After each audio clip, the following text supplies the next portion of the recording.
Magandang Miyerkules ng umaga po sa inyong lahat, mga ginigiliw namin tagapagtangkilik ng Good Morning Minutes. Muli, ito po si Father Paul. At sana po nasa mabuti kayong kalagayan at patuloy po nating ipagdasal ang ating pong mga kapatid na nasa lantang na naapektuhan ng bagyong Karen. Sana po ay malagpasan po nila itong pagsubok na naman ito na dumating sa ating buhay.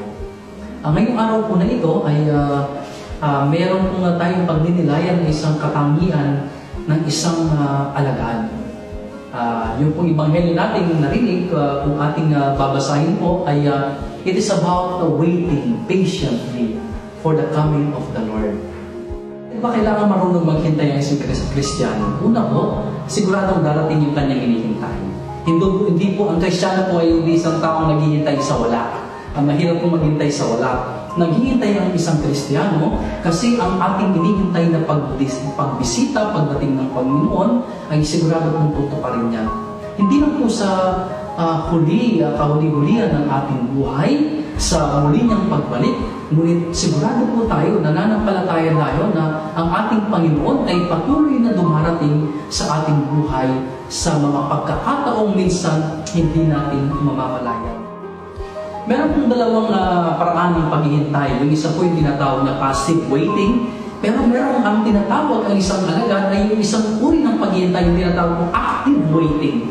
Hindi po tayo naghihintay na parang nakanganga na lang. Hintayin ko na lang na dumating na wala kang gagawin hanggat hindi dumarating yung hinihintay mo. Baka hindi mo na mamalayan. Kaya nga po yung paghihintay natin, isang quality is vigilance. Kaya nga po umulat ang ating kamalayan sa pagdating sa mga signs of God's visitation. Minsan po darating yan sa isang pagsubok, sa isang kapatid, sa isang taong nangangailangan. Kaya po, pag naghihintay po tayo, let us not be passive. Let us be actively participate in the waiting community for the coming of the Lord. Isa pong paraan ng paghihintay, yung kailangan meron daw pong fidelity. Ang isa pong alagad ay actually, hindi po tayo sinasabi ni Mother Teresa, we are not called to be successful, but we are called to be faithful. And lastly, ang paghihintay po is putting to good use the talents and the gifts that have been entrusted to us.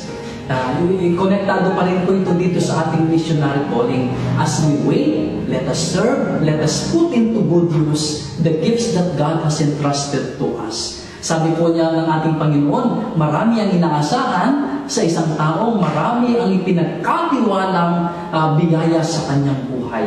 Kaya ngayon pong araw na ito, let us actively wait by being faithful and by serving according to the gifts that we have received from the Lord. Magandang umaga po, ito si Father Paul at magkita-kita po tayo muli bukas. Pagpalain po kayo ng mga pangyari ng Diyos at ng ating mga mahal sa buhay sa ngalan ng Ama, ng Anak at ng Espiritu Santo.